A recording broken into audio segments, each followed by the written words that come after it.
નમસ્કાર. ચાલો એક એવી લાઇબ્રેરીની કલ્પના કરીએ જ્યાં લાખો કરોડો પુસ્તકો, રિસર્ચ પેપર્સ અને વિડિયો બધું જ ફક્ત એક ક્લિક પર મળી જાય. હા, આજે આપણે ભારતના આવા જ એક ડિજિટલ જ્ઞાનના મહાસાગર એટલે કે national digital library of India, ટૂંકમાં એનડીએલઆઈ વિશે વાત કરવાના છીએ. તો ચાલો શરૂ કરીએ. એનડીએલઆઈનો આખો કોન્સેપ્ટ એક બહુ મોટા વિઝન પર આધારિત છે. એક રાષ્ટ્ર, એક ડિજિટલ લાઇબ્રેરી. જો આ ખાલી એક સ્લોગન નથી, પણ એક મિશન છે. એક એવું મિશન જે જ્ઞાનને ભારતના ખૂણે-ખૂણા સુધી, દરેક નાગરિક સુધી પહોંચાડવા માંગે છે. તો આ એનડીએલઆઈ આખરે છે શું?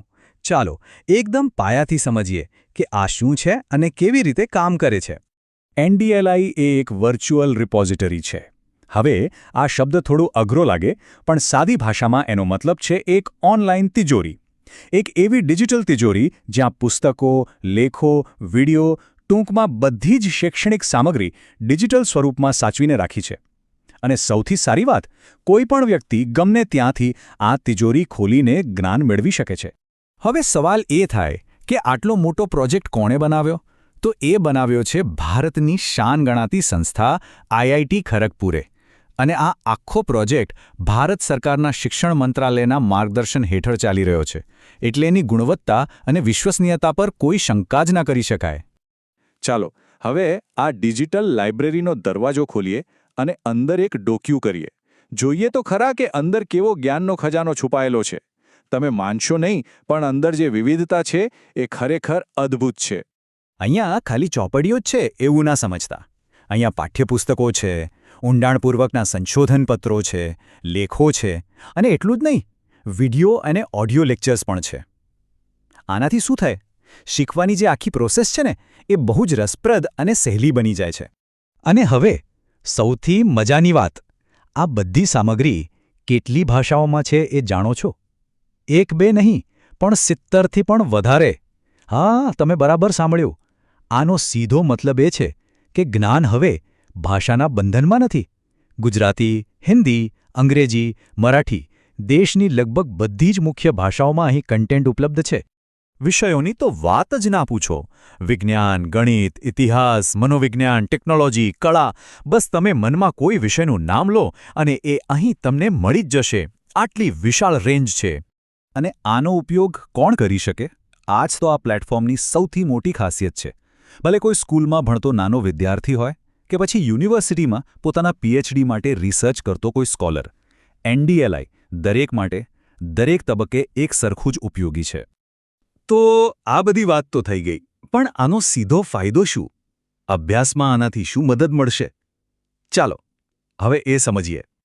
જરા વિચારો, પહેલાંના સમયમાં આપણે અલગ અલગ પુસ્તકો માટે જુદી જુદી લાઇબ્રેરીઓમાં ભટકવું પડતું, પૈસા ખર્ચવા પડતા.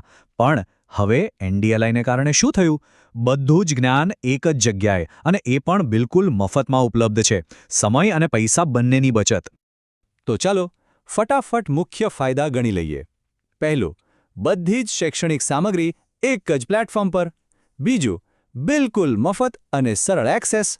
ત્રીજો, જે લોકો સ્પર્ધાત્મક પરીક્ષાઓની તૈયારી કરે છે એમના માટે તો આ એક વરદાન છે.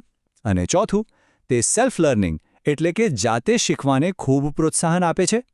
એનડીએલઆઈએ ફક્ત માહિતીનો ભંડાર નથી, પણ એને પોતાની પર્સનલ લાઇબ્રેરી પણ બનાવી શકાય છે.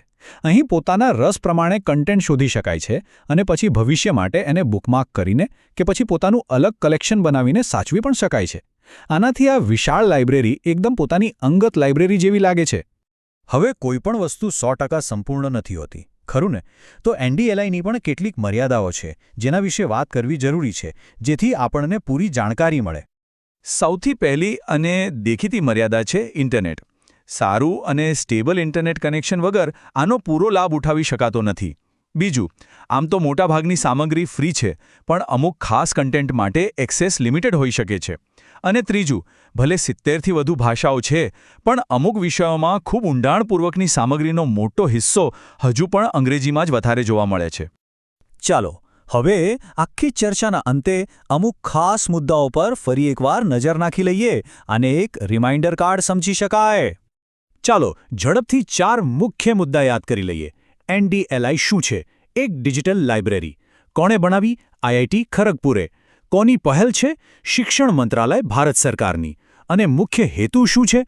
બધી શૈક્ષણિક સામગ્રીને એક જગ્યાએ લાવવાનો. બસ આટલું યાદ રાખશો તો પણ ઘણું છે. અને હવે